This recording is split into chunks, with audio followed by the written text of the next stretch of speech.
2 Samuel, chapter 1. After the death of Saul, David returned from striking down the Amalekites and stayed in Ziklag 2 days. On the third day a man arrived from Saul's camp with his clothes torn and dust on his head. When he came to David, he fell to the ground to pay him honor. "Where have you come from?" David asked him. He answered, "I have escaped from the Israelite camp." "What happened?" David asked. "Tell me." "The men fled from the battle," he replied. "Many of them fell and died, and Saul and his son Jonathan are dead." Then David said to the young man who brought him the report, "How do you know that Saul and his son Jonathan are dead?" "I happened to be on Mount Gilboa," the young man said. "and there was Saul, leaning on his spear, with the chariots and their drivers in hot pursuit. When he turned around and saw me, he called out to me, and I said, 'What can I do?' He asked me, 'Who are you?' 'An Amalekite,' I answered. Then he said to me, 'Stand here by me and kill me. I'm in the throes of death, but I'm still alive.' So I stood beside him and killed him, because I knew that after he had fallen he could not survive. And I took the crown that was on his head and the band on his arm, and have brought them here to my lord." Then David and all the men with him took hold of their clothes and tore them. They mourned and wept and fasted till evening for Saul and his son Jonathan, and for the army of the Lord, and for the nation of Israel, because they had fallen by the sword. David said to the young man who brought him the report, "Where are you from?" "I am the son of a foreigner, an Amalekite," he answered. David asked him, "Why weren't you afraid to lift your hand to destroy the Lord's anointed?" Then David called one of his men and said, "Go, strike him down." So he struck him down, and he died. For David had said to him, "Your blood be on your own head.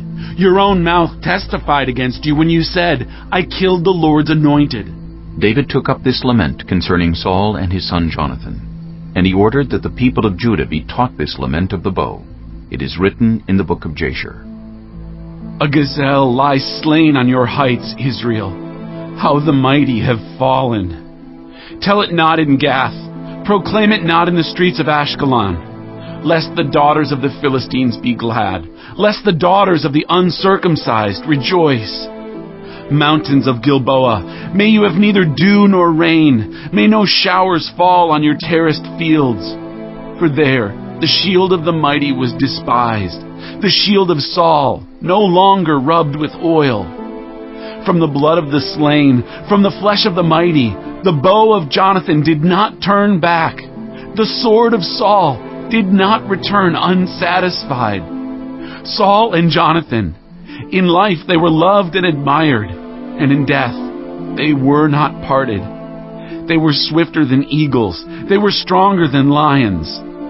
Daughters of Israel, weep for Saul, who clothed you in scarlet and finery, who adorned your garments with ornaments of gold.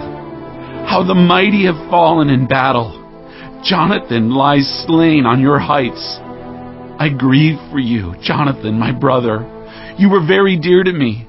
Your love for me was wonderful, more wonderful than that of women. How the mighty have fallen. The weapons of war have perished." Chapter 2. In the course of time, David inquired of the Lord. "Shall I go up to one of the towns of Judah?" he asked. The Lord said, "Go up." David asked, "Where shall I go?" "To Hebron." The Lord answered. So David went up there with his 2 wives, Ahinoam of Jezreel, and Abigail, the widow of Nabal of Carmel. David also took the men who were with him, each with his family, and they settled in Hebron and its towns. Then the men of Judah came to Hebron, and there they anointed David king over the tribe of Judah. When David was told that it was the men from Jabesh-Gilead who had buried Saul, he sent messengers to them to say to them, "The Lord bless you for showing this kindness to Saul your master by burying him. May the Lord now show you kindness and faithfulness, and I too will show you the same favor because you have done this. Now then, be strong and brave, for Saul your master is dead, and the people of Judah have anointed me king over them." Meanwhile, Abner, son of Ner, the commander of Saul's army, had taken Ishbosheth, son of Saul, and brought him over to Mahanaim. He made him king over Gilead, Asherai, and Jezreel, and also over Ephraim, Benjamin, and all Israel. Ishbosheth, son of Saul, was 40 years old when he became king over Israel, and he reigned 2 years. The tribe of Judah, however, remained loyal to David. The length of time David was king in Hebron over Judah was 7 years and 6 months.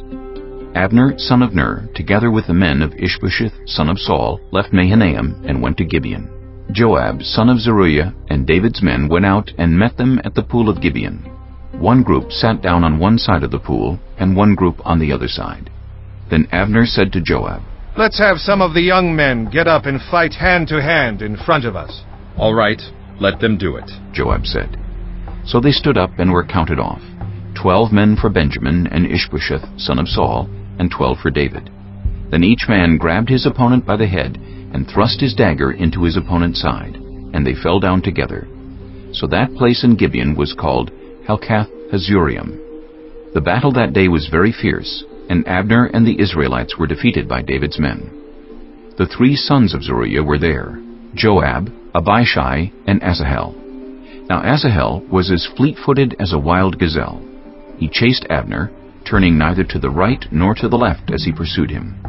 Abner looked behind him and asked, "Is that you, Asahel?" It is, he answered.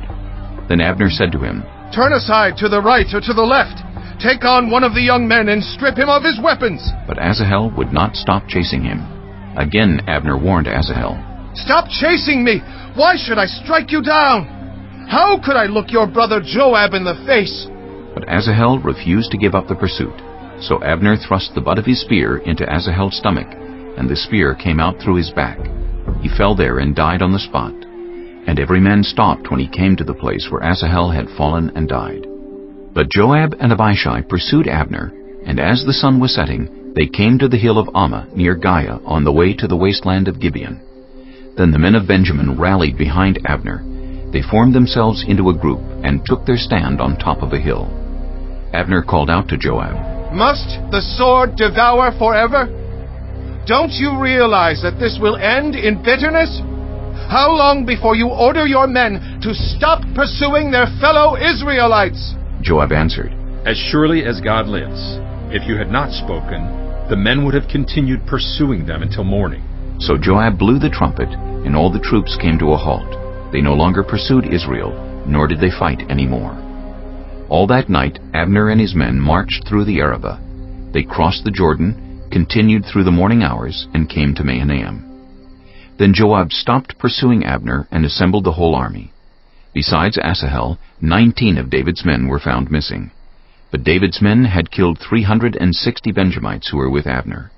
They took Asahel and buried him in his father's tomb at Bethlehem.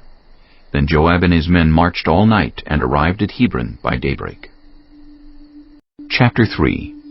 The war between the house of Saul and the house of David lasted a long time.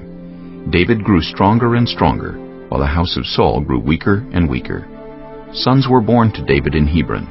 His firstborn was Amnon, the son of Ahinoam of Jezreel. His second, Chileab, the son of Abigail, the widow of Nabal of Carmel. The third, Absalom, the son of Maacah, daughter of Talmai, king of Geshur.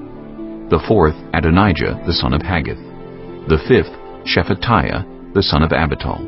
And the sixth, Ithream, the son of David's wife, Eglah. These were born to David in Hebron. During the war between the house of Saul and the house of David, Abner had been strengthening his own position in the house of Saul. Now Saul had had a concubine named Rizpah, daughter of Aiah. And Ishbosheth said to Abner, "Why did you sleep with my father's concubine?" Abner was very angry because of what Ishbosheth said, so he answered, "Am I a dog's head on Judah's side? This very day I am loyal to the house of your father Saul and to his family and friends. I haven't handed you over to David. Yet now you accuse me of an offense involving this woman? May God deal with Abner, be it ever so severely, if I do not do for David what the Lord promised him on oath, and transfer the kingdom from the house of Saul, and establish David's throne over Israel and Judah from Dan to Beersheba." Ishbosheth did not dare to say another word to Abner because he was afraid of him. Then Abner sent messengers on his behalf to say to David, "Whose land is it? Make an agreement with me, and I will help you bring all Israel over to you." "Good," said David. "I will make an agreement with you, but I demand one thing of you.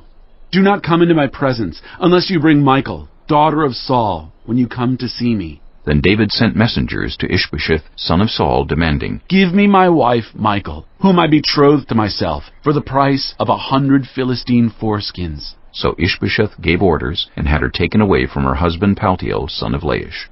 Her husband, however, went with her, weeping behind her all the way to Bahurim. Then Abner said to him, "Go back home." So he went back. Abner conferred with the elders of Israel and said, "For some time you have wanted to make David your king. Now do it.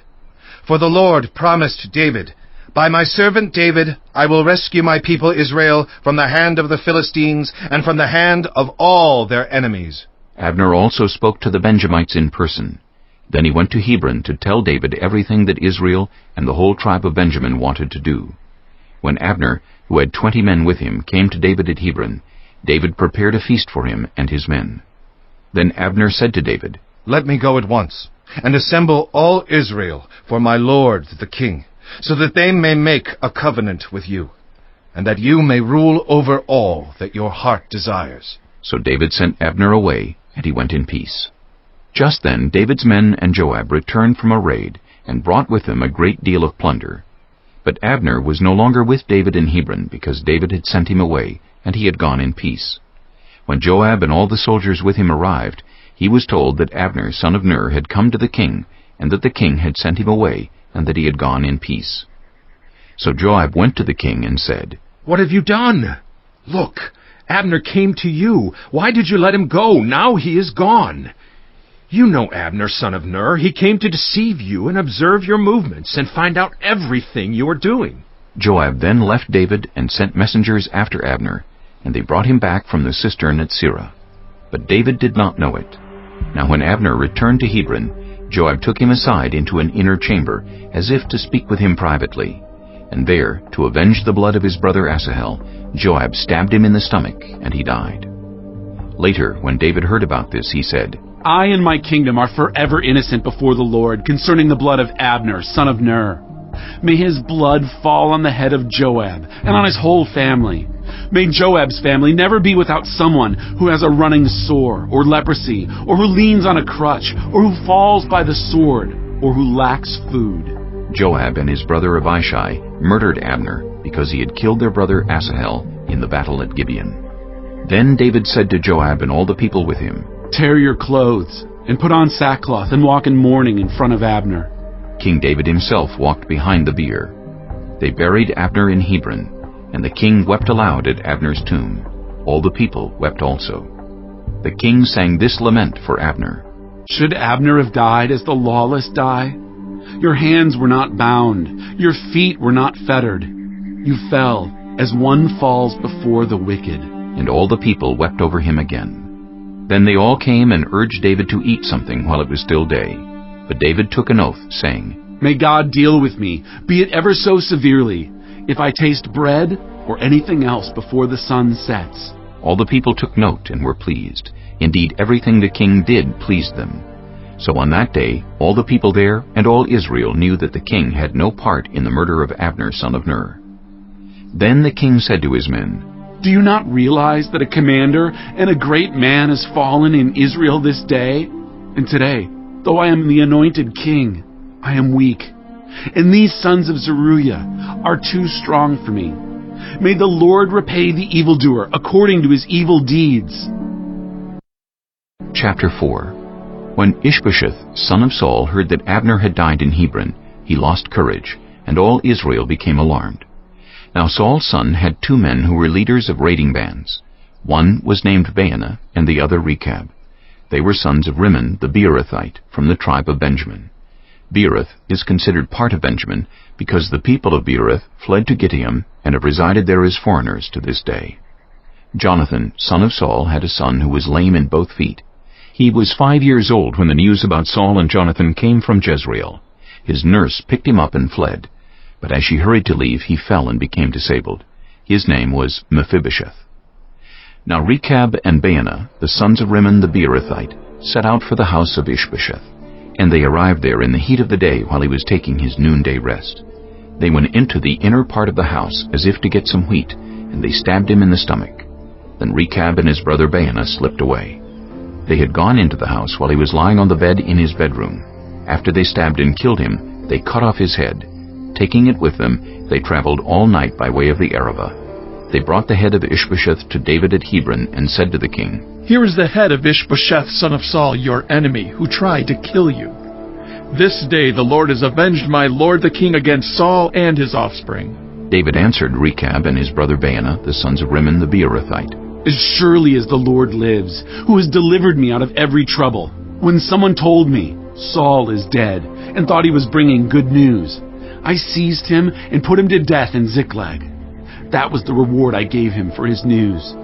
How much more, when wicked men have killed an innocent man in his own house and on his own bed, should I not now demand his blood from your hand and rid the earth of you?" So David gave an order to his men, and they killed them. They cut off their hands and feet, and hung the bodies by the pool in Hebron.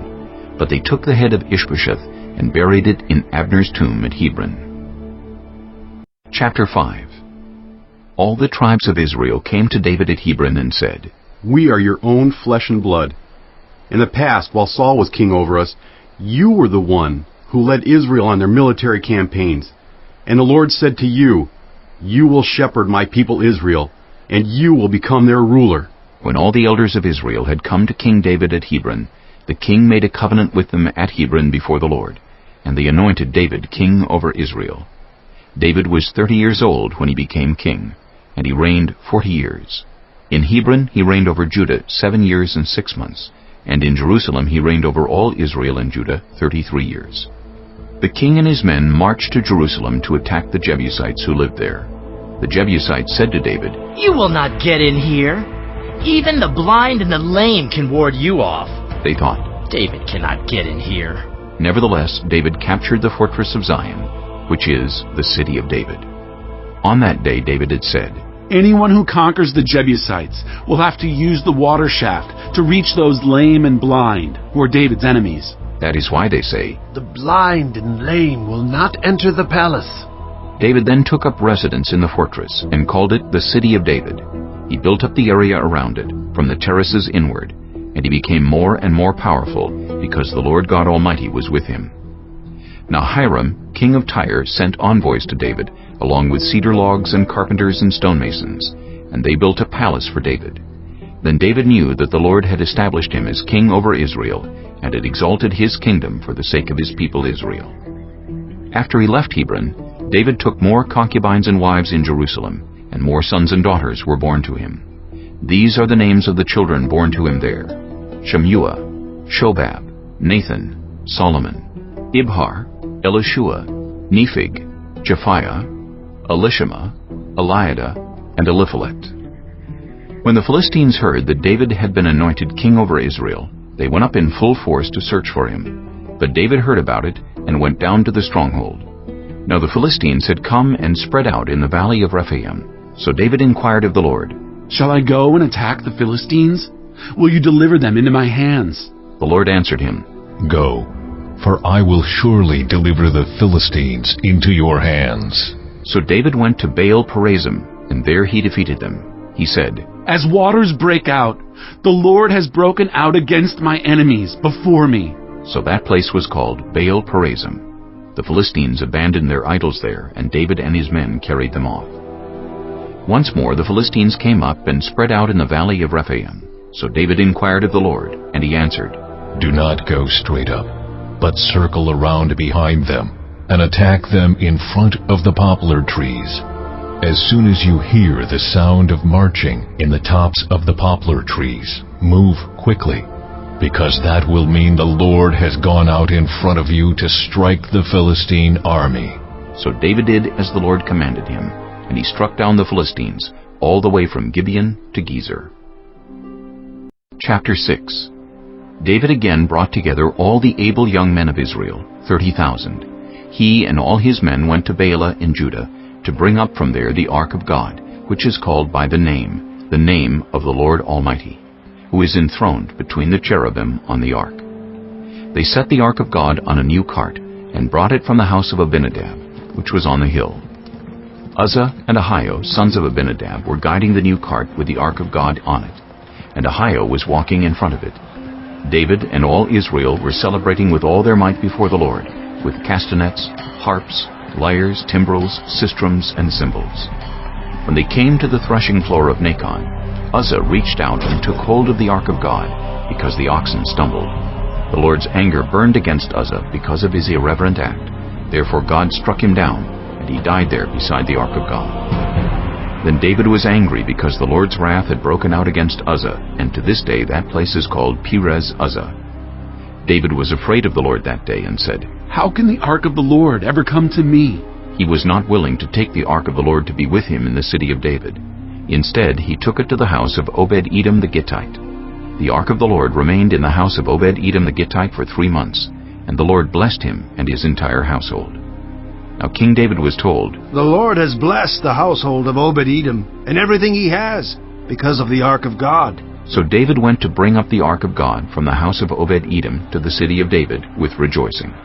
When those who were carrying the ark of the Lord had taken 6 steps, he sacrificed a bull and a fattened calf. Wearing a linen ephod, David was dancing before the Lord with all his might, while he and all Israel were bringing up the ark of the Lord with shouts and the sound of trumpets. As the ark of the Lord was entering the city of David, Michal, daughter of Saul, watched from a window. And when she saw King David leaping and dancing before the Lord, she despised him in her heart. They brought the ark of the Lord and set it in its place inside the tent that David had pitched for it. And David sacrificed burnt offerings and fellowship offerings before the Lord. After he had finished sacrificing the burnt offerings and fellowship offerings, he blessed the people in the name of the Lord Almighty.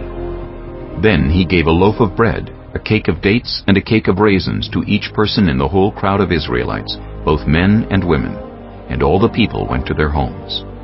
When David returned home to bless his household, Michal, daughter of Saul, came out to meet him and said, "How the king of Israel has distinguished himself today, going around half naked in full view of the slave girls of his servants, as any vulgar fellow would." David said to Michal, "It was before the Lord, who chose me rather than your father, or anyone from his house, when he appointed me ruler over the Lord's people, Israel. I will celebrate before the Lord. I will become even more undignified than this, and I will be humiliated in my own eyes. But by these slave girls you spoke of, I will be held in honor." And Michal, daughter of Saul, had no children to the day of her death. Chapter 7. After the king was settled in his palace, and the Lord had given him rest from all his enemies around him, he said to Nathan the prophet, "Here I am, living in a house of cedar, while the ark of God remains in a tent." Nathan replied to the king, "Whatever you have in mind, go ahead and do it, for the Lord is with you." But that night the word of the Lord came to Nathan, saying, "Go and tell my servant David, this is what the Lord says. Are you the one to build me a house to dwell in? I have not dwelt in a house from the day I brought the Israelites up out of Egypt to this day. I have been moving from place to place with a tent as my dwelling. Wherever I have moved with all the Israelites, did I ever say to any of their rulers, whom I commanded to shepherd my people Israel, 'Why have you not built me a house of cedar?' Now then, tell my servant David, this is what the Lord Almighty says. I took you from the pasture, from tending the flock, and appointed you ruler over my people Israel. I have been with you wherever you have gone, and I have cut off all your enemies from before you.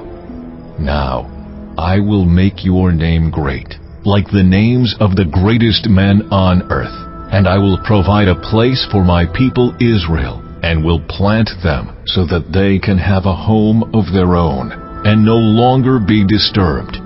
Wicked people will not oppress them anymore, as they did at the beginning, and have done ever since the time I appointed leaders over my people Israel. I will also give you rest from all your enemies. The Lord declares to you that the Lord Himself will establish a house for you. When your days are over and you rest with your ancestors, I will raise up your offspring to succeed you, your own flesh and blood, and I will establish his kingdom. He is the one who will build a house for my name, and I will establish the throne of his kingdom forever. I will be his father, and he will be my son. When he does wrong, I will punish him with a rod wielded by men, with floggings inflicted by human hands.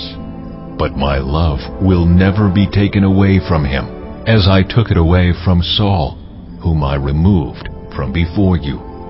Your house and your kingdom will endure forever before me. Your throne will be established forever. Nathan reported to David all the words of this entire revelation.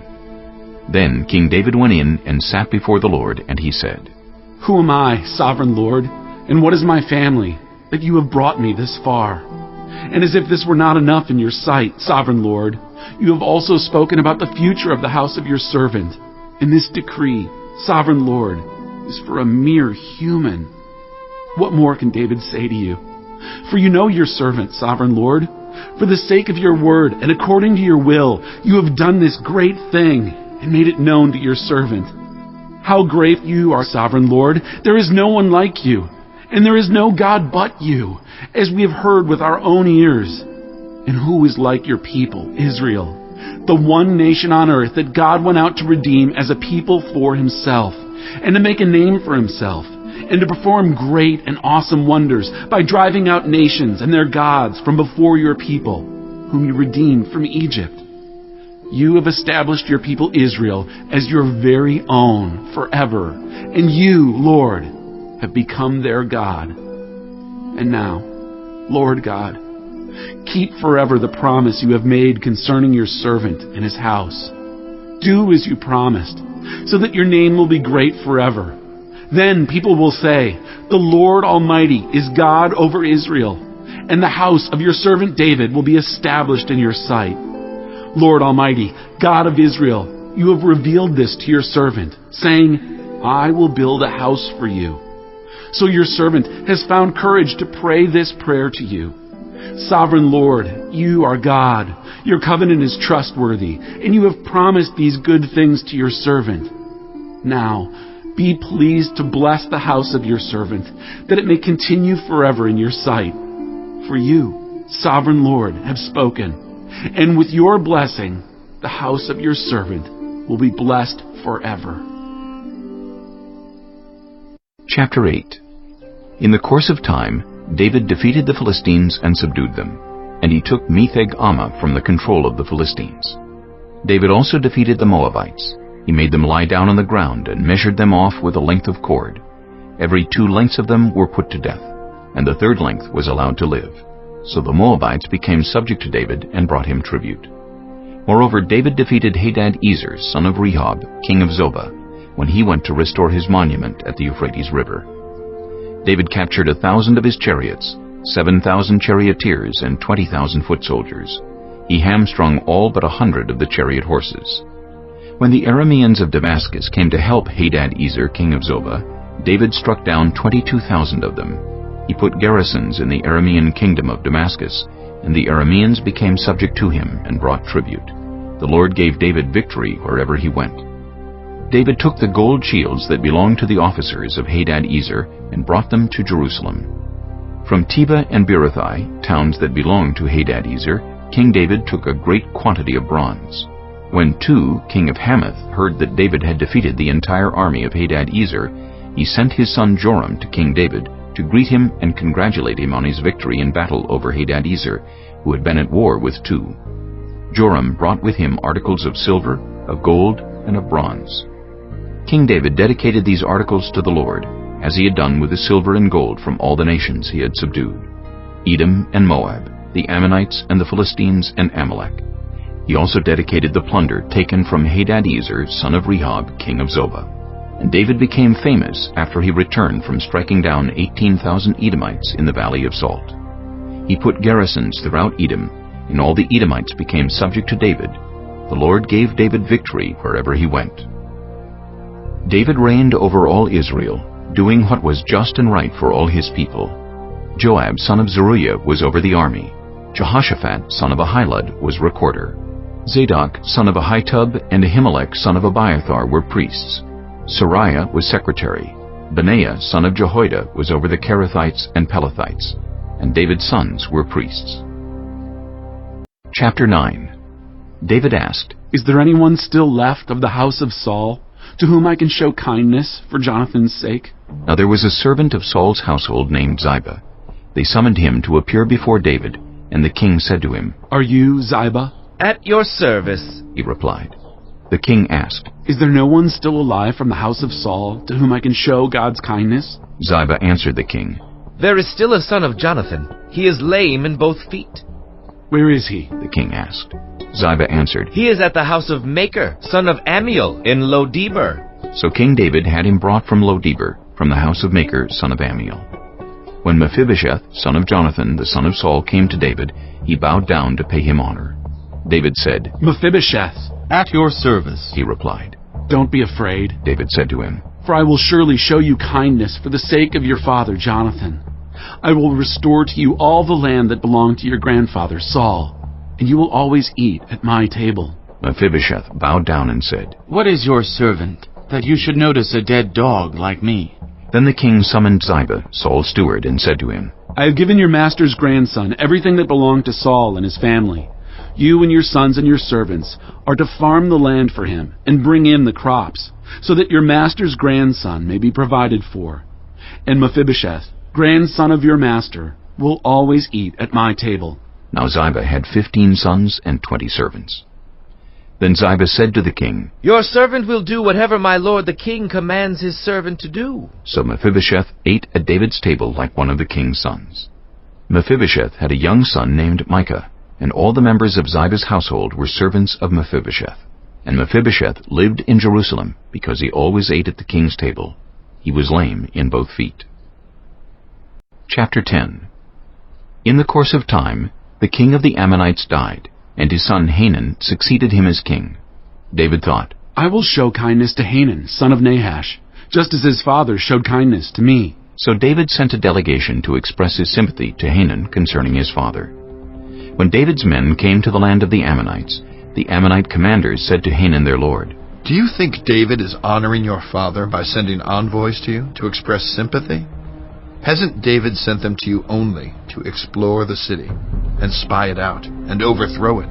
So Hanun seized David's envoys, shaved off half of each man's beard, cut off their garments at the buttocks, and sent them away.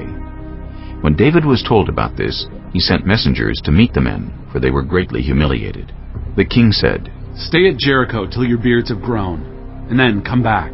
When the Ammonites realized that they had become obnoxious to David, they hired 20,000 Aramean foot soldiers from Beth-rehob and Zobah, as well as the king of Maacah with 1,000 men, and also 12,000 men from Tob. On hearing this, David sent Joab out with the entire army of fighting men. The Ammonites came out and drew up in battle formation at the entrance of their city gate, while the Arameans of Zobah and Rehob and the men of Tob and Maacah were by themselves in the open country. Joab saw that there were battle lines in front of him and behind him. So he selected some of the best troops in Israel and deployed them against the Arameans. He put the rest of the men under the command of Abishai his brother and deployed them against the Ammonites. Joab said, If the Arameans are too strong for me, then you are to come to my rescue. But if the Ammonites are too strong for you, then I will come to rescue you. Be strong, and let us fight bravely for our people and the cities of our God. The Lord will do what is good in his sight. Then Joab and the troops with him advanced to fight the Arameans, and they fled before him. When the Ammonites realized that the Arameans were fleeing, they fled before Abishai and went inside the city. So Joab returned from fighting the Ammonites and came to Jerusalem. After the Arameans saw that they had been routed by Israel, they regrouped. Hadad-ezer had Arameans brought from beyond the Euphrates River. They went to Helam, with Shobak, the commander of Hadad-ezer's army, leading them. When David was told of this, he gathered all Israel, crossed the Jordan, and went to Helam. The Arameans formed their battle lines to meet David and fought against him. But they fled before Israel, and David killed 700 of their charioteers and 40,000 of their foot soldiers. He also struck down Shobak, the commander of their army, and he died there. When all the kings who were vassals of Hadad-ezer saw that they had been routed by Israel, they made peace with the Israelites and became subject to them. So the Arameans were afraid to help the Ammonites any more.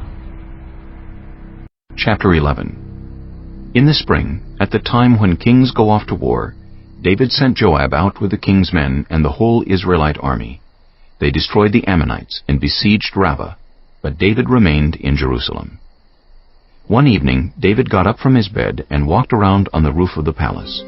From the roof, he saw a woman bathing. The woman was very beautiful, and David sent someone to find out about her. The man said, "She is Bathsheba, the daughter of Eliam, and the wife of Uriah the Hittite." Then David sent messengers to get her. She came to him, and he slept with her. Now she was purifying herself from her monthly uncleanness. Then she went back home. The woman conceived and sent word to David, saying, "I am pregnant." So David sent this word to Joab, "Send me Uriah the Hittite." And Joab sent him to David. When Uriah came to him, David asked him how Joab was, how the soldiers were, and how the war was going.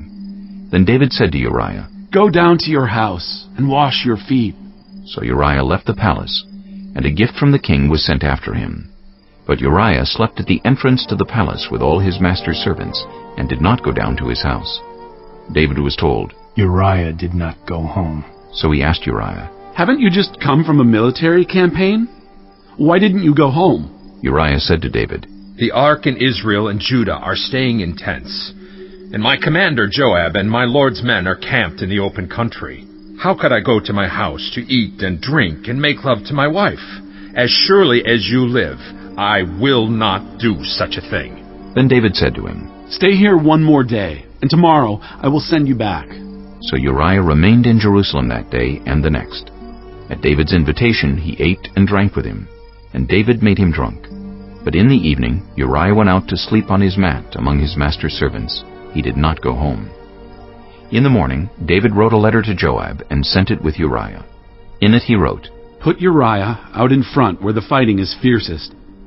Then withdraw from him, so he will be struck down and die." So while Joab had the city under siege, he put Uriah at a place where he knew the strongest defenders were.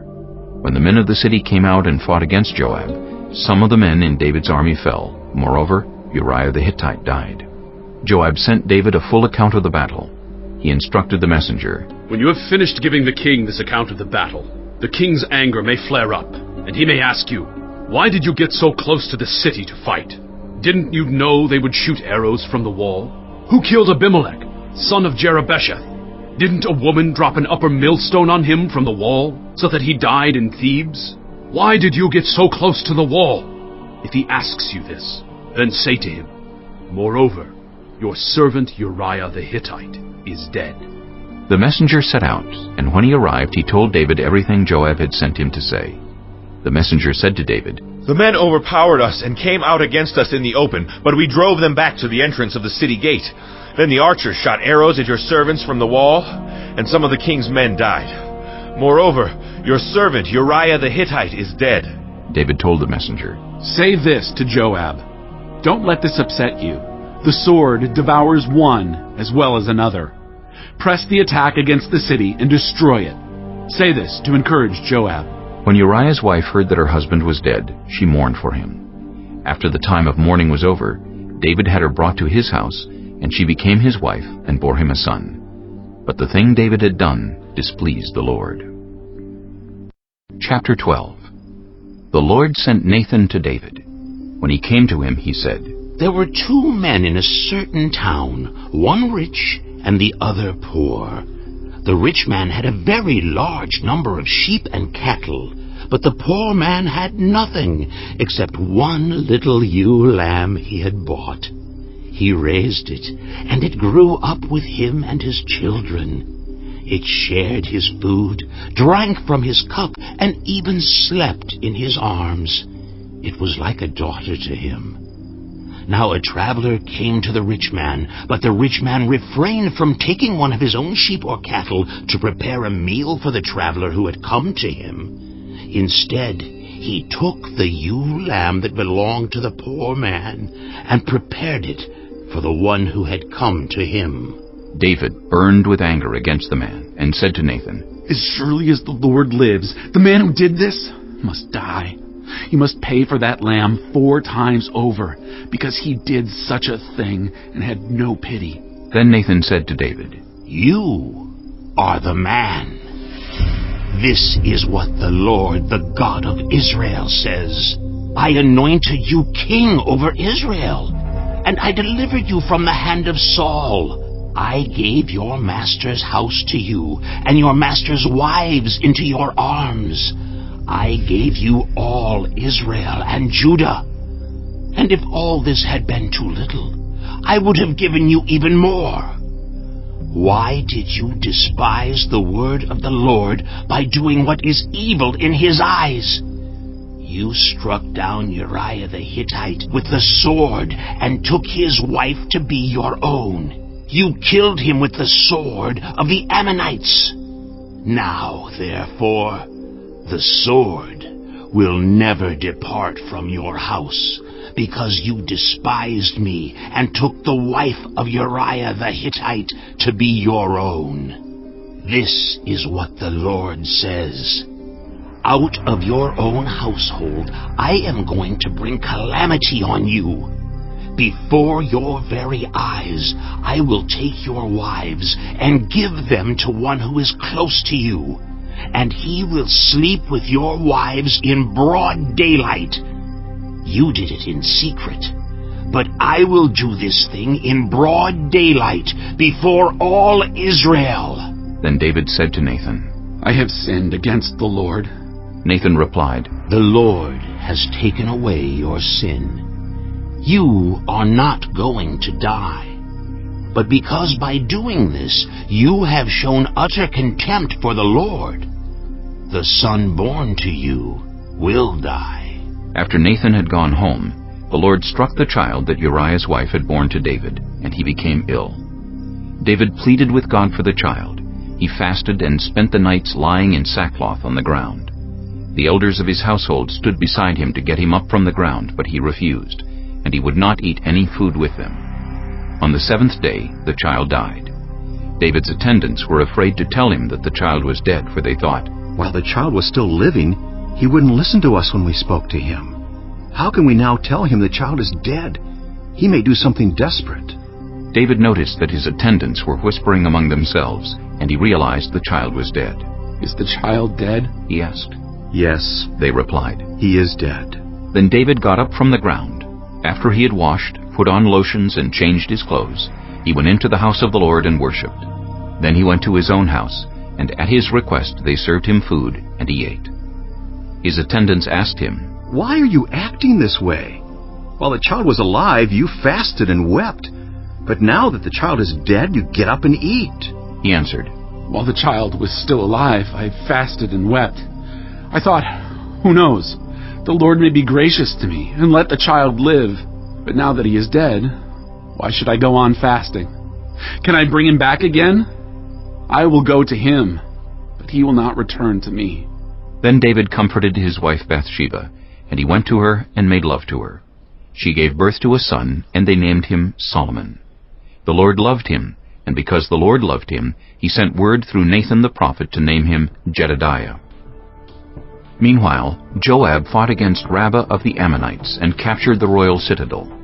Joab then sent messengers to David, saying, "I have fought against Rabbah and taken its water supply. Now muster the rest of the troops and besiege the city and capture it. Otherwise I will take the city, and it will be named after me." So David mustered the entire army and went to Rabbah, and attacked and captured it. David took the crown from their king's head, and it was placed on his own head. It weighed a talent of gold, and it was set with precious stones. David took a great quantity of plunder from the city, and brought out the people who were there, consigning them to labor with saws and with iron picks and axes, and he made them work at brickmaking.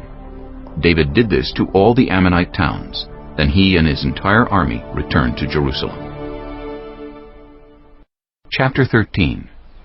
In the course of time, Amnon, son of David, fell in love with Tamar, the beautiful sister of Absalom, son of David.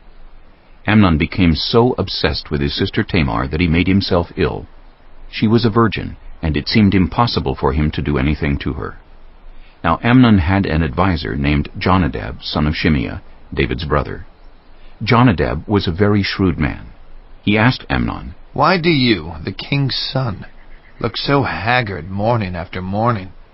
Won't you tell me?" Amnon said to him, "I'm in love with Tamar, my brother Absalom's sister." "Go to bed and pretend to be ill," Jonadab said. "When your father comes to see you, say to him, 'I would like my sister Tamar to come and give me something to eat. Let her prepare the food in my sight, so I may watch her and then eat it from her hand.'" So Amnon lay down and pretended to be ill. When the king came to see him, Amnon said to him, "I would like my sister Tamar to come and make some special bread in my sight, so I may eat from her hand." David sent word to Tamar at the palace. "Go to the house of your brother Amnon and prepare some food for him." So Tamar went to the house of her brother Amnon, who was lying down. She took some dough, kneaded it, made the bread in his sight, and baked it. Then she took the pan and served him the bread, but he refused to eat. "Send everyone out of here," Amnon said. So everyone left him. Then Amnon said to Tamar, "Bring the food here into my bedroom, so I may eat from your hand." And Tamar took the bread she had prepared and brought it to her brother Amnon in his bedroom. But when she took it to him to eat, he grabbed her and said, "Come to bed with me, my sister." "No, my brother," she said to him. "don't force me. Such a thing should not be done in Israel. Don't do this wicked thing. What about me? Where can I get rid of my disgrace? And what about you? You would be like one of the wicked fools in Israel. Please, speak to the king. He will not keep me from being married to you." But he refused to listen to her, and since he was stronger than she, he raped her. Then Amnon hated her with intense hatred. In fact, he hated her more than he had loved her. Amnon said to her, "Get up and get out." "No," she said to him. "Sending me away would be a greater wrong than what you have already done to me." But he refused to listen to her. He called his personal servant and said, "Get this woman out of my sight and bolt the door after her." So his servant put her out and bolted the door after her. She was wearing an ornate robe, for this was the kind of garment the virgin daughters of the king wore. Tamar put ashes on her head and tore the ornate robe she was wearing. She put her hands on her head and went away, weeping aloud as she went. Her brother Absalom said to her, "Has that Amnon, your brother, been with you? Be quiet for now, my sister. He is your brother. Don't take this thing to heart." And Tamar lived in her brother Absalom's house, a desolate woman. When King David heard all this, he was furious. And Absalom never said a word to Amnon, either good or bad. He hated Amnon because he had disgraced his sister Tamar. 2 years later, when Absalom's sheep shearers were at Baal Hazor near the border of Ephraim, he invited all the king's sons to come there. Absalom went to the king and said, "Your servant has had shearers come. Will the king and his attendants please join me?" "No, my son," the king replied. "All of us should not go. We would only be a burden to you." Although Absalom urged him, he still refused to go, but gave him his blessing. Then Absalom said, "If not, please let my brother Amnon come with us." The king asked him, "Why should he go with you?" But Absalom urged him. So he sent with him Amnon and the rest of the king's sons. Absalom ordered his men, "Listen, when Amnon is in high spirits from drinking wine, and I say to you, 'Strike Amnon down,' then kill him. Don't be afraid. Haven't I given you this order? Be strong and brave." So Absalom's men did to Amnon what Absalom had ordered. Then all the king's sons got up, mounted their mules, and fled. While they were on their way, the report came to David, "Absalom has struck down all the king's sons. Not one of them is left." The king stood up, tore his clothes, and lay down on the ground, and all his attendants stood by with their clothes torn. But Jonadab, son of Shimeah, David's brother, said, "My lord should not think that they killed all the princes. Only Amnon is dead. This has been Absalom's express intention ever since the day Amnon raped his sister Tamar. My lord the king should not be concerned about the report that all the king's sons are dead. Only Amnon is dead." Meanwhile, Absalom had fled. Now the man standing watch looked up and saw many people on the road west of him, coming down the side of the hill. The watchman went and told the king, "I see men in the direction of Horonaim on the side of the hill." Jonadab said to the king, "See, the king's sons have come. It has happened just as your servant said." As he finished speaking, the king's sons came in, wailing loudly. The king, too, and all his attendants wept very bitterly. Absalom fled and went to Talmai, son of Ammihud, the king of Geshur. But King David mourned many days for his son. After Absalom fled and went to Geshur, he stayed there 3 years, and King David longed to go to Absalom, for he was consoled concerning Amnon's death. Chapter 14.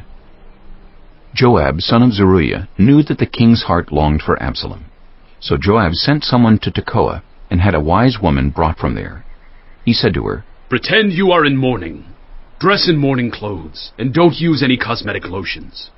Act like a woman who has spent many days grieving for the dead. Then go to the king and speak these words to him." And Joab put the words in her mouth. When the woman from Tekoa went to the king, she fell with her face to the ground to pay him honor. And she said, "Help me, your majesty." The king asked her, "What is troubling you?" She said, "I am a widow. My husband is dead. I, your servant, had 2 sons.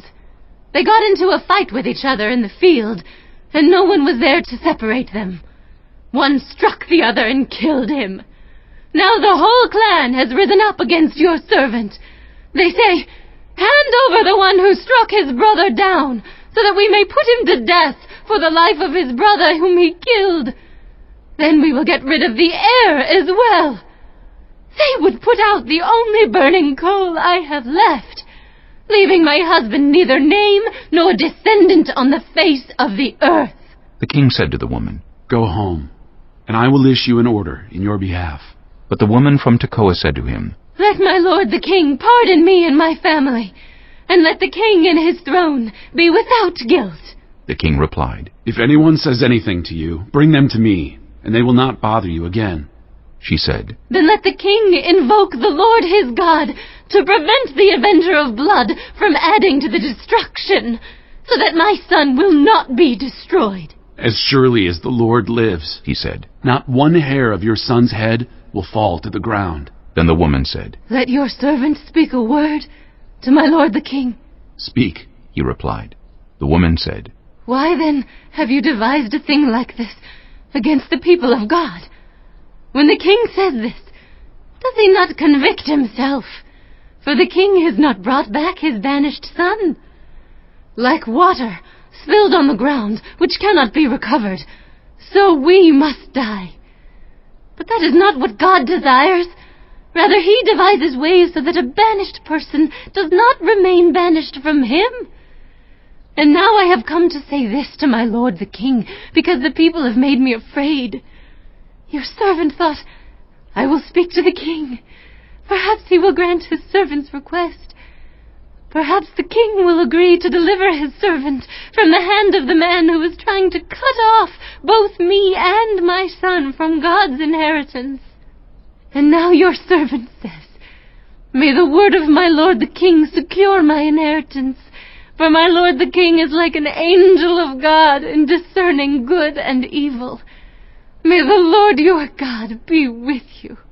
Then the king said to the woman, "Don't keep from me the answer to what I am going to ask you." "Let my lord the king speak," the woman said.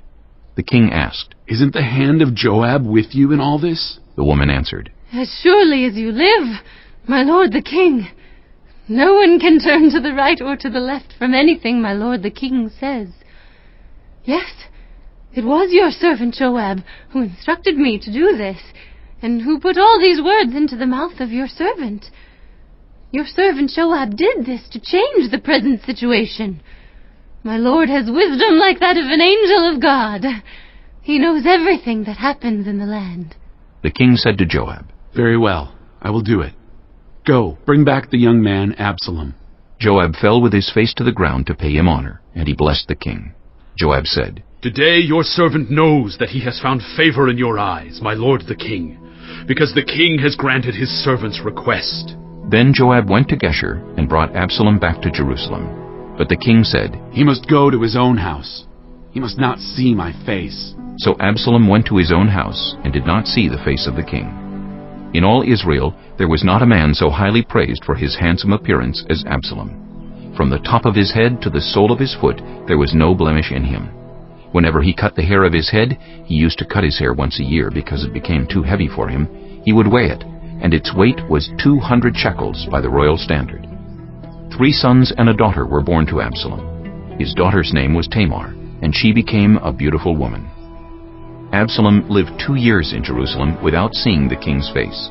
Then Absalom sent for Joab in order to send him to the king. But Joab refused to come to him. So he sent a second time, but he refused to come. Then he said to his servants, Look, Joab's field is next to mine, and he has barley there. Go and set it on fire. So Absalom's servants set the field on fire.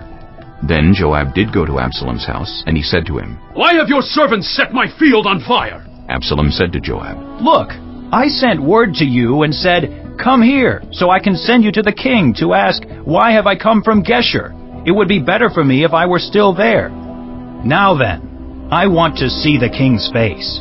And if I am guilty of anything, let him put me to death. So Joab went to the king and told him this.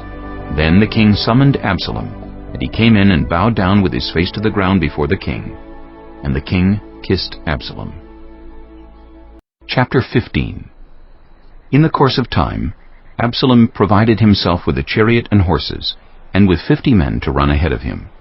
He would get up early and stand by the side of the road leading to the city gate. Whenever anyone came with a complaint to be placed before the king for a decision, Absalom would call out to him. What town are you from? He would answer, Your servant is from one of the tribes of Israel. Then Absalom would say to him, Look, your claims are valid and proper, but there is no representative of the king to hear you. And Absalom would add, If only I were appointed judge in the land, then everyone who has a complaint or case could come to me, and I would see that they receive justice. Also, whenever anyone approached him to bow down before him, Absalom would reach out his hand, take hold of him, and kiss him. Absalom behaved in this way toward all the Israelites who came to the king asking for justice, and so he stole the hearts of the people of Israel. At the end of 4 years, Absalom said to the king, Let me go to Hebron and fulfill a vow I made to the Lord. While your servant was living at Geshur in Aram, I made this vow. If the Lord takes me back to Jerusalem, I will worship the Lord in Hebron. The king said to him, Go in peace. So he went to Hebron. Then Absalom sent secret messengers throughout the tribes of Israel to say, As soon as you hear the sound of the trumpets, then say, Absalom is king in Hebron. 200 men from Jerusalem had accompanied Absalom. They had been invited as guests and went quite innocently, knowing nothing about the matter. While Absalom was offering sacrifices, he also sent for Ahithophel the Gilonite, David's counselor, to come from Gilo, his hometown. And so the conspiracy gained strength, and Absalom's following kept on increasing. A messenger came and told David, The hearts of the people of Israel are with Absalom. Then David said to all his officials who were with him in Jerusalem, Come, we must flee, or none of us will escape from Absalom. We must leave immediately, or he will move quickly to overtake us and bring ruin on us, and put the city to the sword. The king's officials answered him, Your servants are ready to do whatever our lord the king chooses. The king set out, with his entire household following him, but he left 10 concubines to take care of the palace. So the king set out, with all the people following him, and they halted at the edge of the city. All his men marched past him, along with all the Kirithites and Pelethites, and all the 600 Gittites who had accompanied him from Gath marched before the king. The king said to Ittai the Gittite, Why should you come along with us? Go back and stay with King Absalom. You are a foreigner, an exile from your homeland. You came only yesterday, and today shall I make you wander about with us, when I do not know where I am going? Go back and take your people with you. May the Lord show you kindness and faithfulness. But Ittai replied to the king, As surely as the Lord lives, and as my lord the king lives, wherever my lord the king may be, whether it means life or death, there will your servant be. David said to Ittai, Go ahead, march on. So Ittai the Gittite marched on with all his men and the families that were with him. The whole countryside wept aloud as all the people passed by. The king also crossed the Kidron Valley, and all the people moved on toward the wilderness. Zadok was there too, and all the Levites who were with him were carrying the ark of the covenant of God. They set down the ark of God, and Abiathar offered sacrifices until all the people had finished leaving the city. Then the king said to Zadok, Take the ark of God back into the city. If I find favor in the Lord's eyes, he will bring me back and let me see it and his dwelling place again. But if he says, I am not pleased with you, then I am ready. Let him do to me whatever seems good to him." The king also said to Zadok the priest, "Do you understand? Go back to the city with my blessing. Take your son Ahimaaz with you, and also Abiathar's son Jonathan. You and Abiathar return with your 2 sons. I will wait at the fords in the wilderness until word comes from you to inform me." So Zadok and Abiathar took the ark of God back to Jerusalem and stayed there. But David continued up the Mount of Olives, weeping as he went. His head was covered and he was barefoot. All the people with him covered their heads too, and were weeping as they went up. Now David had been told, "Ahithophel is among the conspirators with Absalom." So David prayed, "Lord, turn Ahithophel's counsel into foolishness." When David arrived at the summit where people used to worship God, Hushai the Archite was there to meet him, his robe torn and dust on his head. David said to him, "If you go with me, you will be a burden to me. But if you return to the city and say to Absalom, 'Your Majesty, I will be your servant. I was your father's servant in the past, but now I will be your servant,' then you can help me by frustrating Ahithophel's advice. Won't the priests Zadok and Abiathar be there with you? Tell them anything you hear in the king's palace. Their 2 sons, Ahimaaz, son of Zadok, and Jonathan, son of Abiathar, are there with them. Send them to me with anything you hear." So Hushai, David's confidant, arrived at Jerusalem as Absalom was entering the city. Chapter 16. When David had gone a short distance beyond the summit, there was Ziba, the steward of Mephibosheth, waiting to meet him. He had a string of donkeys saddled and loaded with 200 loaves of bread, 100 cakes of raisins, 100 cakes of figs, and a skin of wine. The king asked Ziba, "Why have you brought these?" Ziba answered, "The donkeys are for the king's household to ride on. The bread and fruit are for the men to eat, and the wine is to refresh those who become exhausted in the wilderness." The king then asked, "Where is your master's grandson?" Ziba said to him, "He is staying in Jerusalem because he thinks today the Israelites will restore to me my grandfather's kingdom." Then the king said to Ziba, "All that belonged to Mephibosheth is now yours." "I humbly bow," Ziba said. "May I find favor in your eyes, my lord the king." As King David approached Bahurim, a man from the same clan as Saul's family came out from there. His name was Shimei, son of Gera, and he cursed as he came out. He pelted David and all the king's officials with stones, though all the troops and the special guard were on David's right and left. As he cursed, Shimei said, "Get out! Get out! You murderer! You scoundrel! The Lord has repaid you for all the blood you shed in the household of Saul, in whose place you have reigned. The Lord has given the kingdom into the hands of your son Absalom. You have come to ruin because you are a murderer!" Then Abishai, son of Zeruiah, said to the king, "Why should this dead dog curse my lord the king? Let me go over and cut off his head." But the king said, "What does this have to do with you, you sons of Zeruiah? If he is cursing because the Lord said to him, 'Curse David,' who can ask, 'Why do you do this?'" David then said to Abishai and all his officials, "My son, my own flesh and blood, is trying to kill me. How much more then this Benjamite? Leave him alone. Let him curse, for the Lord has told him to.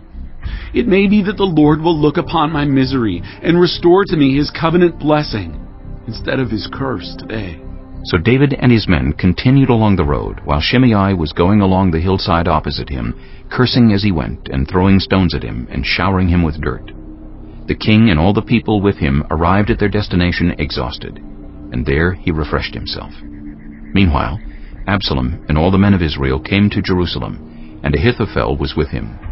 Then Hushai the Archite, David's confidant, went to Absalom and said to him, "Long live the king! Long live the king!" Absalom said to Hushai, "So this is the love you show your friend? If he's your friend, why didn't you go with him?" Hushai said to Absalom, "No, the one chosen by the Lord, by these people, and by all the men of Israel. His I will be, and I will remain with him. Furthermore, whom should I serve? Should I not serve the Son? Just as I served your father, so I will serve you." Absalom said to Ahithophel, "Give us your advice. What should we do?" Ahithophel answered, "Sleep with your father's concubines. whom he left to take care of the palace.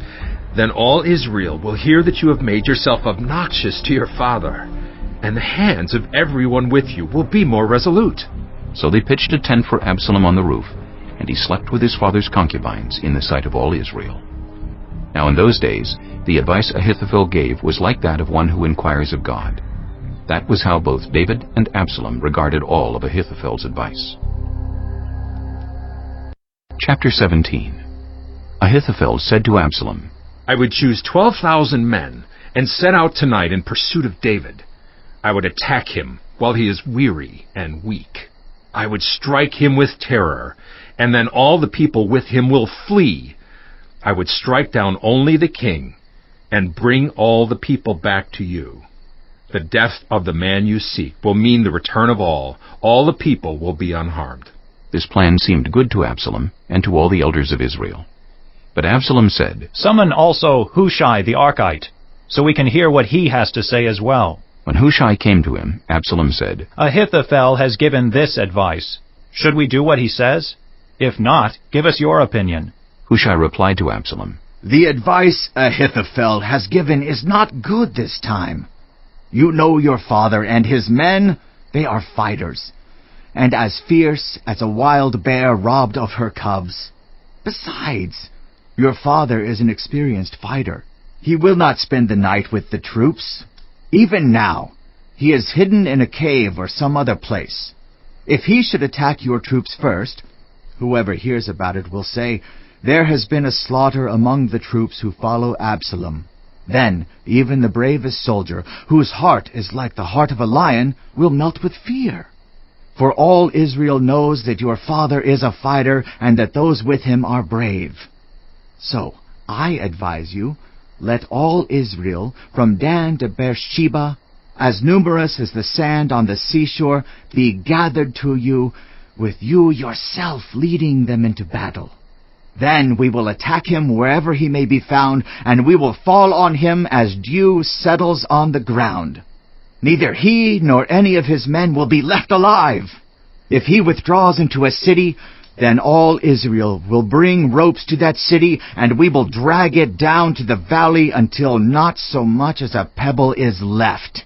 Absalom and all the men of Israel said, "The advice of Hushai the Archite is better than that of Ahithophel." For the Lord had determined to frustrate the good advice of Ahithophel in order to bring disaster on Absalom. Hushai told Zadok and Abiathar the priests, "Ahithophel has advised Absalom and the elders of Israel to do such and such, but I have advised them to do so and so. Now, send a message at once and tell David, 'Do not spend the night at the fords in the wilderness. Cross over without fail, or the king and all the people with him will be swallowed up.'" Jonathan and Ahimaaz were staying at Enrogel. A female servant was to go and inform them, and they were to go and tell King David, for they could not risk being seen entering the city. But a young man saw them and told Absalom. So the two of them left at once and went to the house of a man in Bahurim. He had a well in his courtyard, and they climbed down into it. His wife took a covering and spread it out over the opening of the well, and scattered grain over it. No one knew anything about it.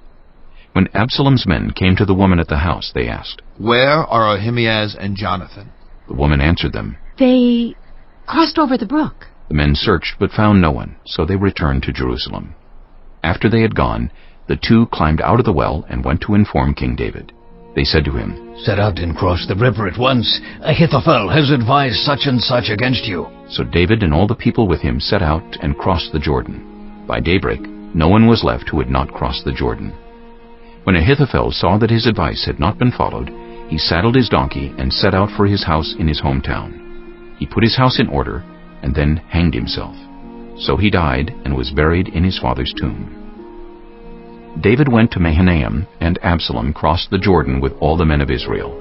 Absalom had appointed Amasa over the army in place of Joab. Amasa was the son of Jether, an Ishmaelite, who had married Abigail, the daughter of Nahash, and sister of Zeruiah, the mother of Joab. The Israelites and Absalom camped in the land of Gilead. When David came to Mahanaim, Shobai, son of Nahash, from Rabbah of the Ammonites, and Makir, son of Amiel, from Lo-debar, and Barzillai the Gileadite from Rogelim, brought bedding and bowls and articles of pottery. They also brought wheat and barley, flour and roasted grain, beans and lentils, honey and curds, sheep and cheese from cow's milk for David and his people to eat. For they said, "The people have become exhausted and hungry and thirsty in the wilderness." Chapter 18. David mustered the men who were with him, and appointed over them commanders of thousands and commanders of hundreds. David sent out his troops, a third under the command of Joab, a third under Joab's brother Abishai, son of Zeruiah, and a third under Ittai the Gittite. The king told the troops, "I myself will surely march out with you." But the men said, "You must not go out. If we are forced to flee, they won't care about us. Even if half of us die, they won't care. But you are worth 10,000 of us. It would be better now for you to give us support from the city." The king answered, "I will do whatever seems best to you." So the king stood beside the gate while all his men marched out in units of hundreds and of thousands. The king commanded Joab, Abishai, and Ittai, "Be gentle with the young man Absalom for my sake." And all the troops heard the king giving orders concerning Absalom to each of the commanders. David's army marched out of the city to fight Israel, and the battle took place in the forest of Ephraim. There, Israel's troops were routed by David's men, and the casualties that day were great, 20,000 men. The battle spread out over the whole countryside, and the forest swallowed up more men that day than the sword. Now Absalom happened to meet David's men. He was riding his mule, and as the mule went under the thick branches of a large oak, Absalom's hair got caught in the tree. He was left hanging in midair, while the mule he was riding kept on going. When one of the men saw what had happened, he told Joab. "I just saw Absalom hanging in an oak tree." Joab said to the man who had told him this, "What? You saw him? Why didn't you strike him to the ground right there?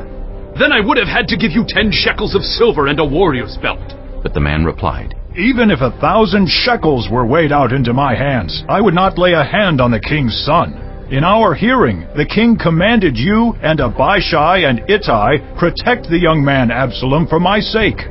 And if I had put my life in jeopardy, and nothing is hidden from the king, you would have kept your distance from me." Joab said, "I'm not going to wait like this for you." So he took 3 javelins in his hand and plunged them into Absalom's heart while Absalom was still alive in the oak tree. And 10 of Joab's armor-bearers surrounded Absalom, struck him, and killed him. Then Joab sounded the trumpet, and the troops stopped pursuing Israel, for Joab halted them. They took Absalom, threw him into a big pit in the forest, and piled up a large heap of rocks over him. Meanwhile, all the Israelites fled to their homes. During his lifetime, Absalom had taken a pillar and erected it in the king's valley as a monument to himself, for he thought, "I have no son to carry on the memory of my name." He named the pillar after himself, and it is called Absalom's monument to this day. Now Ahimaaz, son of Zadok, said, "Let me run and take the news to the king that the Lord has vindicated him by delivering him from the hand of his enemies." "You are not the one to take the news today," Joab told him. "You may take the news another time, but you must not do so today, because the king's son is dead." Then Joab said to a Cushite, "Go, tell the king what you have seen." The Cushite bowed down before Joab and ran off. Ahimaaz, son of Zadok, again said to Joab, "Come what may, please let me run behind the Cushite." But Joab replied, "My son, why do you want to go? You don't have any news that will bring you a reward." He said, "Come what may, I want to run." So Joab said, "Run." Then Ahimaaz ran by way of the plain and outran the Cushite. While David was sitting between the inner and outer gates, the watchman went up to the roof of the gateway by the wall. As he looked out, he saw a man running alone. The watchman called out to the king and reported it. The king said, "If he is alone, he must have good news." And the runner came closer and closer. Then the watchman saw another runner, and he called down to the gatekeeper, "Look, another man running alone." The king said, "He must be bringing good news too." The watchman said, "It seems to me that the first one runs like Ahimaaz, son of Zadok." "He's a good man," the king said. "He comes with good news." Then Ahimaaz called out to the king, "All is well." He bowed down before the king with his face to the ground and said, "Praise be to the Lord your God. He has delivered up those who lifted their hands against my lord the king." The king asked, "Is the young man Absalom safe?" Ahimaaz answered, "I saw great confusion just as Joab was about to send the king's servant and me, your servant, but I don't know what it was." The king said, "Stand aside and wait here." So he stepped aside and stood there. Then the Cushite arrived and said, "My lord, the king, hear the good news. The Lord has vindicated you today by delivering you from the hand of all who rose up against you. The king asked the Cushite, Is the young man, Absalom, safe? The Cushite replied, May the enemies of my lord the king and all who rise up to harm you be like that young man. The king was shaken. He went up to the room over the gateway and wept. As he went, he said, Oh, my son, Absalom! My son Absalom! If only I had died instead of you. Oh, Absalom, my son, my son.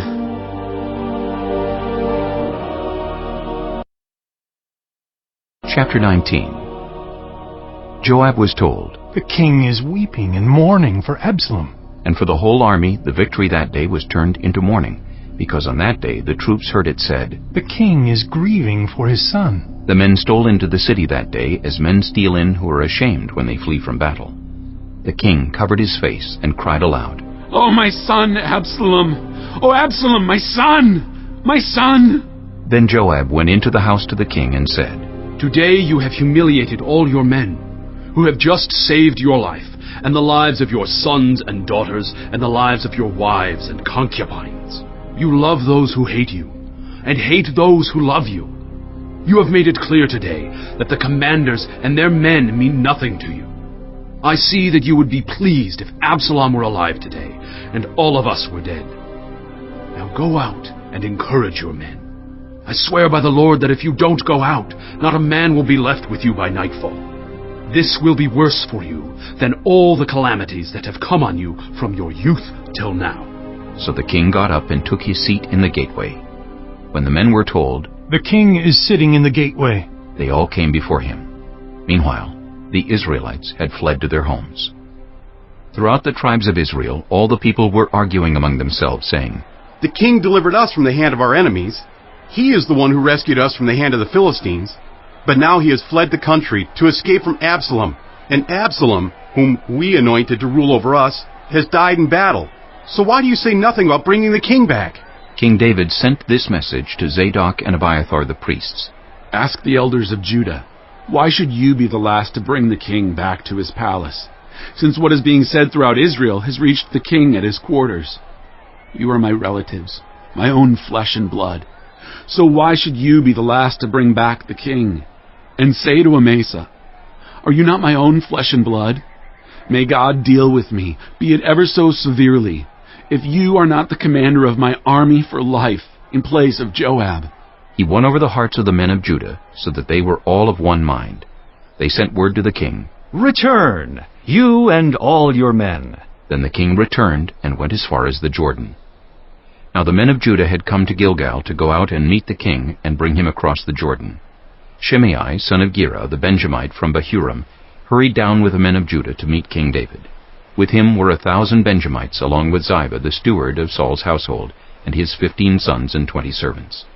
They rushed to the Jordan where the king was. They crossed at the ford to take the king's household over and do whatever he wished.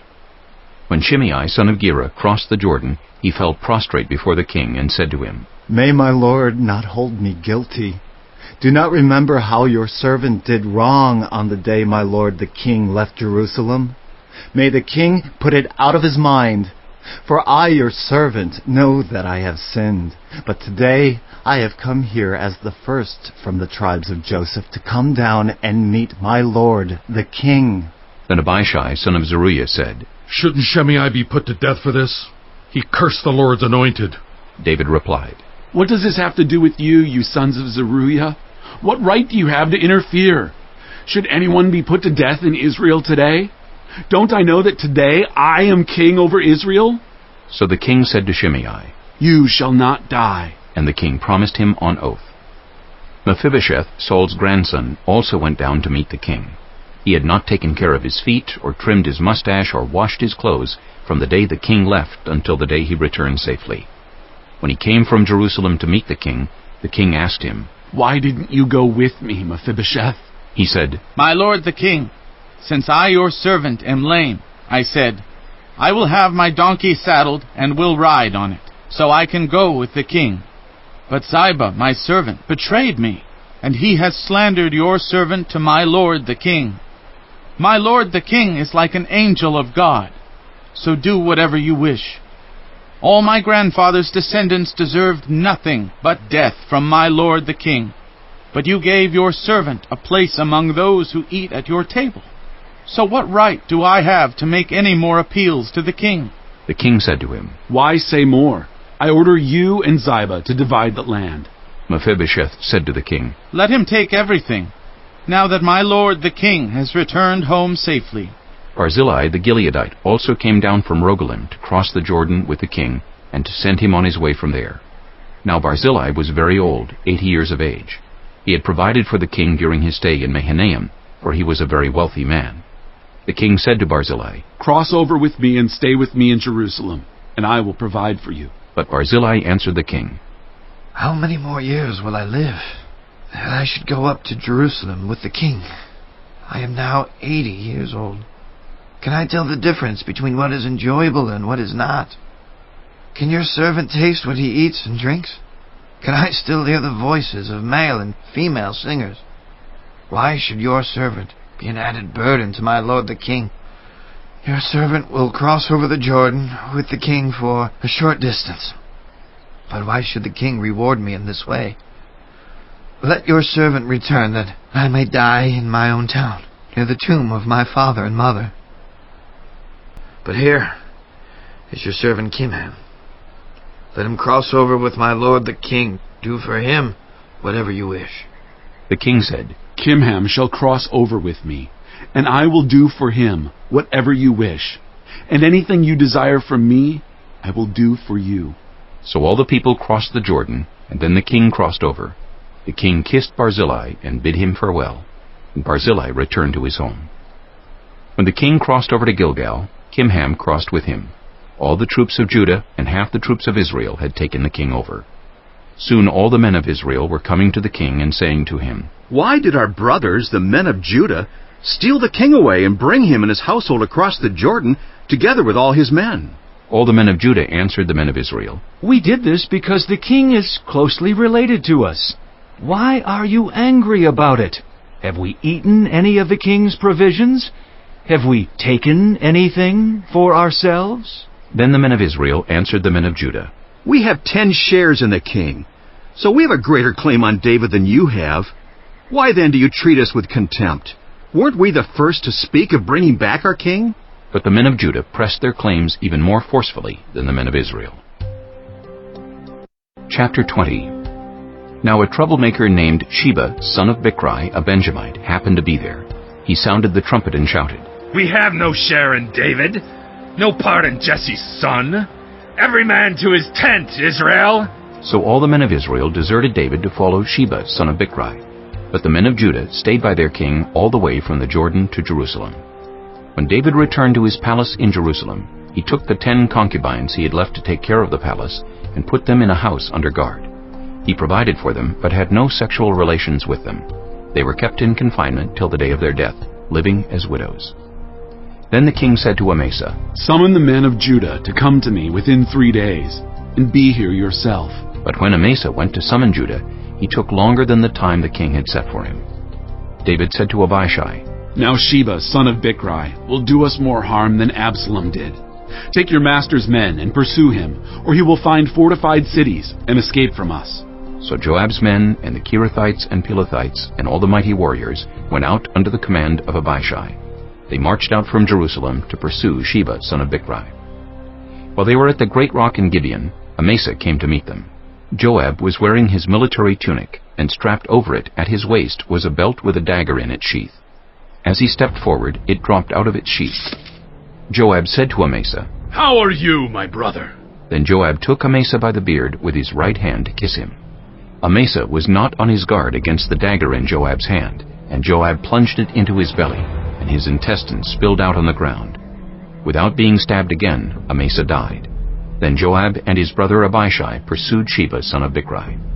One of Joab's men stood beside Amasa and said, "Whoever favors Joab, and whoever is for David, let him follow Joab."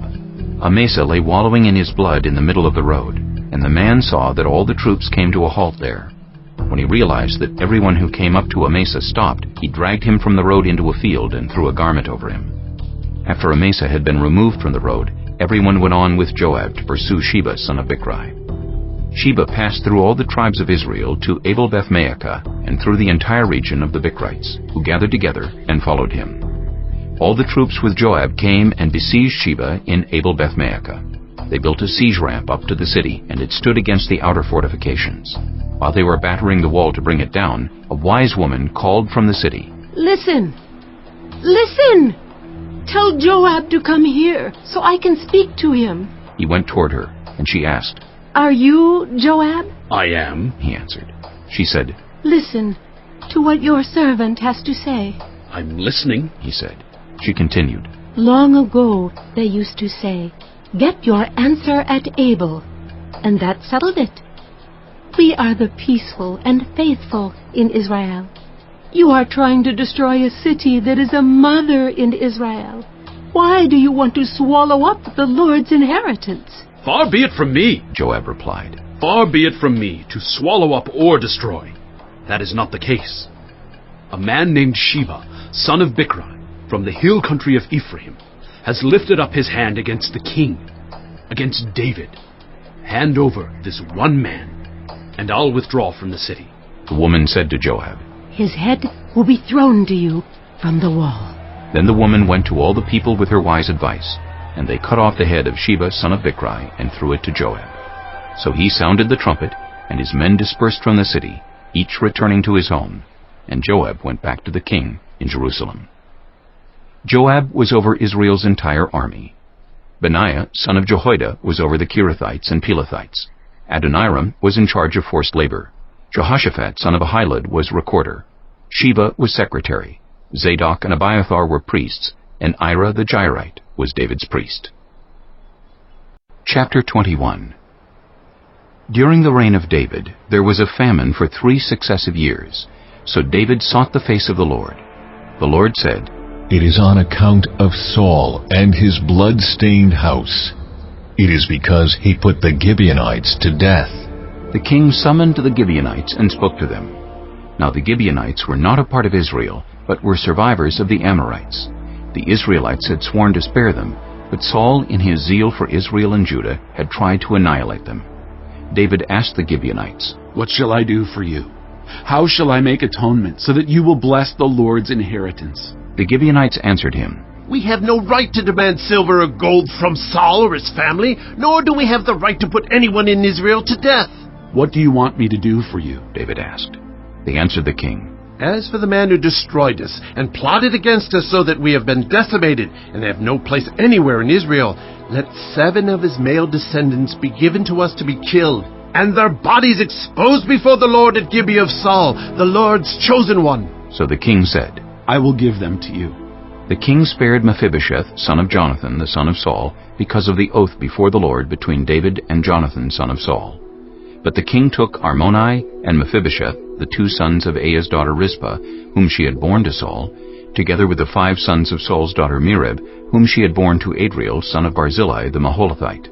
He handed them over to the Gibeonites, who killed them and exposed their bodies on a hill before the Lord. All 7 of them fell together. They were put to death during the first days of the harvest, just as the barley harvest was beginning. Rizpah, daughter of Aiah, took sackcloth and spread it out for herself on a rock. From the beginning of the harvest till the rain poured down from the heavens on the bodies, she did not let the birds touch them by day, or the wild animals by night. When David was told what Aiah's daughter Rizpah, Saul's concubine, had done, he went and took the bones of Saul and his son Jonathan from the citizens of Jabesh-Gilead. They had stolen their bodies from the public square at Bethshan, where the Philistines had hung them after they struck Saul down on Gilboa. David brought the bones of Saul and his son Jonathan from there, and the bones of those who had been killed and exposed were gathered up.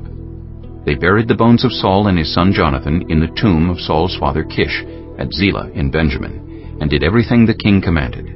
After that, God answered prayer in behalf of the land. Once again there was a battle between the Philistines and Israel. David went down with his men to fight against the Philistines, and he became exhausted. And Ishbi-Benob, one of the descendants of Rapha, whose bronze spearhead weighed 300 shekels, and who was armed with a new sword, said he would kill David. But Abishai, son of Zeruiah, came to David's rescue. He struck the Philistine down and killed him. Then David's men swore to him, saying, Never again will you go out with us to battle, so that the lamp of Israel will not be extinguished.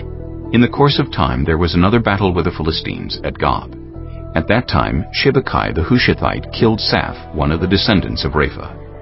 In another battle with the Philistines at Gob, Elhanan, son of Jair the Bethlehemite, killed the brother of Goliath the Gittite, who had a spear with a shaft like a weaver's rod.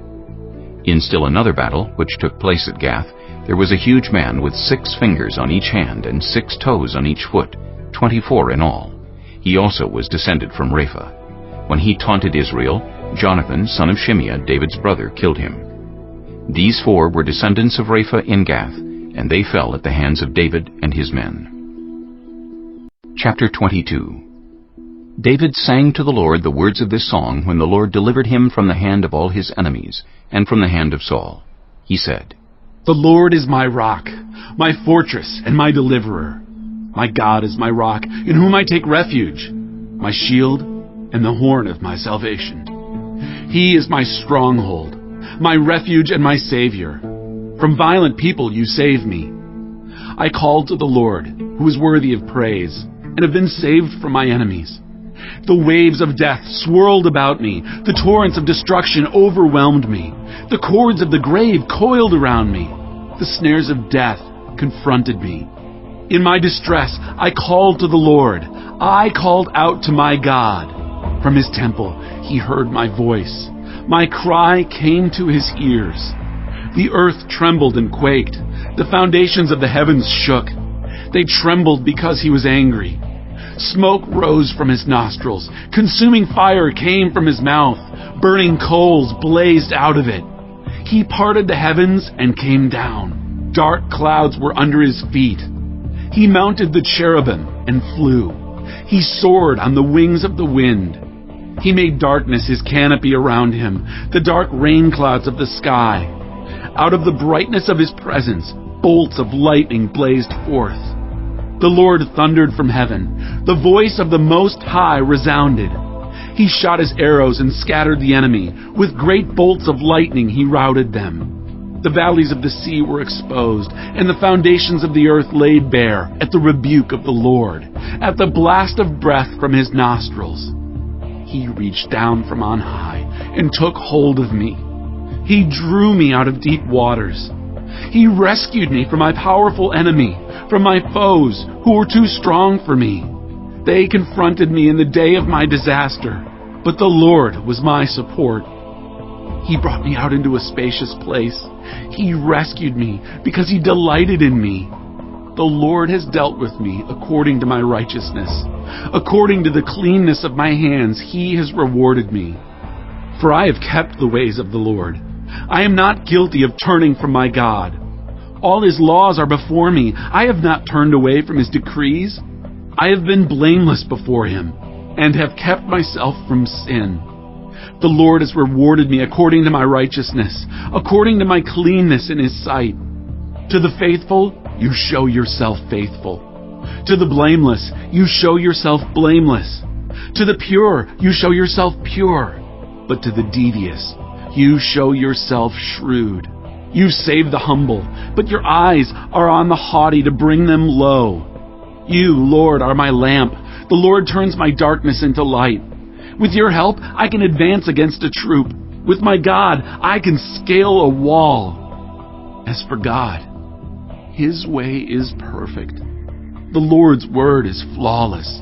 He shields all who take refuge in him. For who is God besides the Lord? And who is the rock except our God? It is God who arms me with strength and keeps my way secure. He makes my feet like the feet of a deer. He causes me to stand on the heights. He trains my hands for battle. My arms can bend a bow of bronze. You make your saving help my shield. Your help has made me great. You provide a broad path for my feet, so that my ankles do not give way. I pursued my enemies and crushed them. I did not turn back till they were destroyed. I crushed them completely, and they could not rise. They fell beneath my feet. You armed me with strength for battle. You humbled my adversaries before me. You made my enemies turn their backs in flight. and I destroyed my foes. They cried for help, but there was no one to save them. To the Lord, but he did not answer. I beat them as fine as the dust of the earth. I pounded and trampled them like mud in the streets. You have delivered me from the attacks of the peoples. You have preserved me as the head of nations. People I did not know now serve me. Foreigners cower before me. As soon as they hear of me, they obey me. They all lose heart. They come trembling from their strongholds. The Lord lives. Praise be to my rock. Exalted be my God, the rock, my Savior. He is the God who avenges me, who puts the nations under me, who sets me free from my enemies. You exalted me above my foes. From a violent man you rescued me. Therefore, I will praise you, Lord, among the nations. I will sing the praises of your name. He gives his king great victories. He shows unfailing kindness to his anointed, to David and his descendants forever. Chapter 23. These are the last words of David. The inspired utterance of David, son of Jesse, the utterance of the man exalted by the Most High, the man anointed by the God of Jacob, the hero of Israel's songs. The Spirit of the Lord spoke through me. His word was on my tongue. The God of Israel spoke. The Rock of Israel said to me, when one rules over people in righteousness, when he rules in the fear of God, he is like the light of morning at sunrise on a cloudless morning, like the brightness after rain that brings grass from the earth. If my house were not right with God, surely he would not have made with me an everlasting covenant, arranged and secured in every part. Surely he would not bring to fruition my salvation and grant me my every desire. But evil men are all to be cast aside like thorns, which are not gathered with the hand. Whoever touches thorns uses a tool of iron or the shaft of a spear. They are burned up where they lie. These are the names of David's mighty warriors. Josheb-Basshebeth, a Tekemonite, was chief of the three. He raised his spear against 800 men, whom he killed in one encounter. Next to him was Eleazar, son of Dodai the Ahohite. As one of the three mighty warriors, he was with David when they taunted the Philistines gathered at Pasdammim for battle. Then the Israelites retreated, but Eleazar stood his ground and struck down the Philistines till his hand grew tired and froze to the sword. The Lord brought about a great victory that day. The troops returned to Eleazar, but only to strip the dead. Next to him was Shammah, son of Agi the Hararite. When the Philistines banded together at a place where there was a field full of lentils, Israel's troops fled from them. But Shammah took his stand in the middle of the field. He defended it and struck the Philistines down, and the Lord brought about a great victory. During harvest time, 3 of the 30 chief warriors came down to David at the cave of Adullam, while a band of Philistines was encamped in the valley of Rephaim. At that time, David was in the stronghold, and the Philistine garrison was at Bethlehem. David longed for water and said, "Oh, that someone would get me a drink of water from the well near the gate of Bethlehem." So the 3 mighty warriors broke through the Philistine lines, drew water from the well near the gate of Bethlehem, and carried it back to David. But he refused to drink it. Instead, he poured it out before the Lord. "Far be it from me, Lord, to do this," he said. "Is it not the blood of men who went at the risk of their lives?" And David would not drink it. Such were the exploits of the 3 mighty warriors. Abishai, the brother of Joab, son of Zeruiah, was chief of the 3. He raised his spear against 300 men, whom he killed, and so he became as famous as the 3. Was he not held in greater honor than the 3? He became their commander, even though he was not included among them. Benaiah, son of Jehoiada, a valiant fighter from Kabzeel, performed great exploits. He struck down Moab's 2 mightiest warriors. He also went down into a pit on a snowy day and killed a lion. And he struck down a huge Egyptian. Although the Egyptian had a spear in his hand, Benaiah went against him with a club. He snatched the spear from the Egyptian's hand and killed him with his own spear. Such were the exploits of Benaiah, son of Jehoiada. He too was as famous as the 3 mighty warriors. He was held in greater honor than any of the 30, but he was not included among the 3. And David put him in charge of his bodyguard.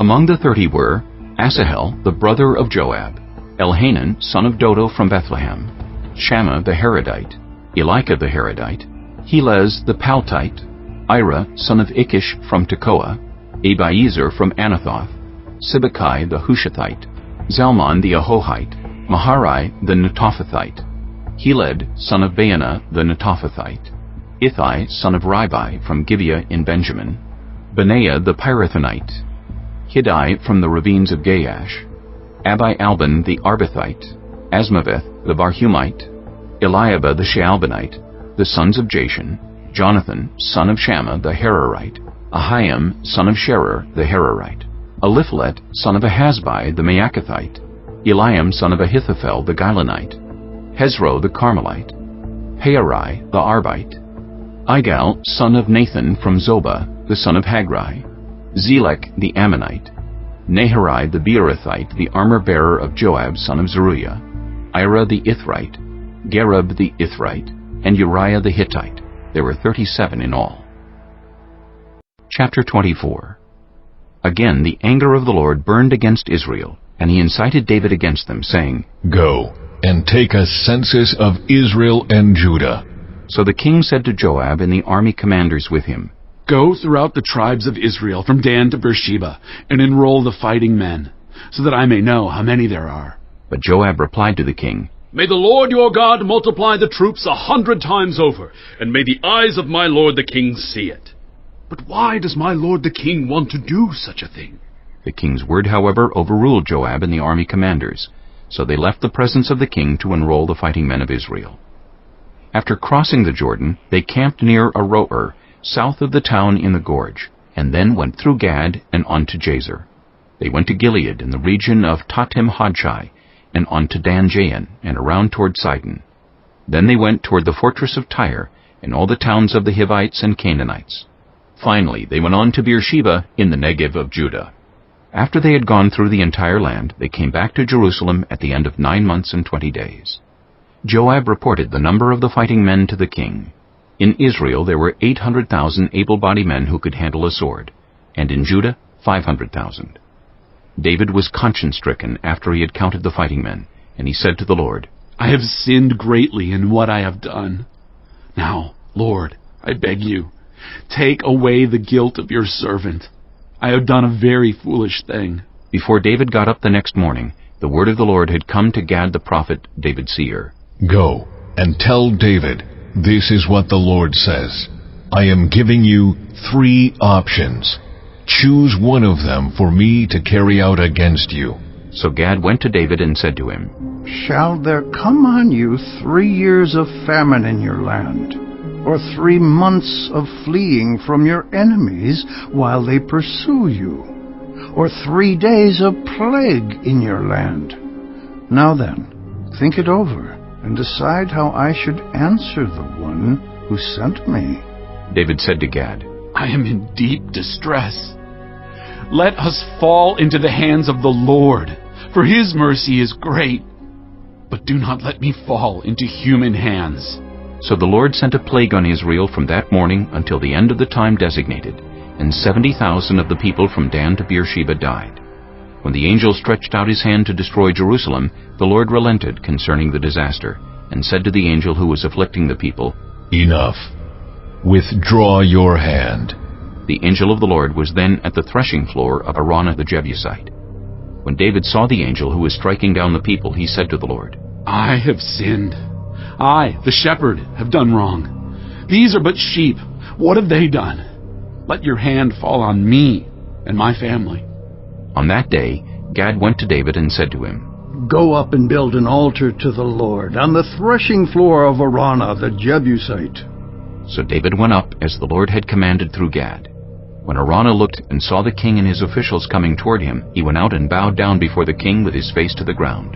Araunah said, Why has my lord the king come to his servant? To buy your threshing floor, David answered, so I can build an altar to the Lord, that the plague on the people may be stopped. Araunah said to David, Let my lord the king take whatever he wishes and offer it up. Here are oxen for the burnt offering, and here are threshing sledges and ox yokes for the wood. Your Majesty, Araunah gives all this to the king. Araunah also said to him, May the Lord your God accept you. But the king replied to Araunah, "No, I insist on paying you for it. I will not sacrifice to the Lord my God burnt offerings that cost me nothing." So David bought the threshing floor and the oxen, and paid 50 shekels of silver for them. David built an altar to the Lord there, and sacrificed burnt offerings and fellowship offerings. Then the Lord answered his prayer in behalf of the land, and the plague on Israel was stopped.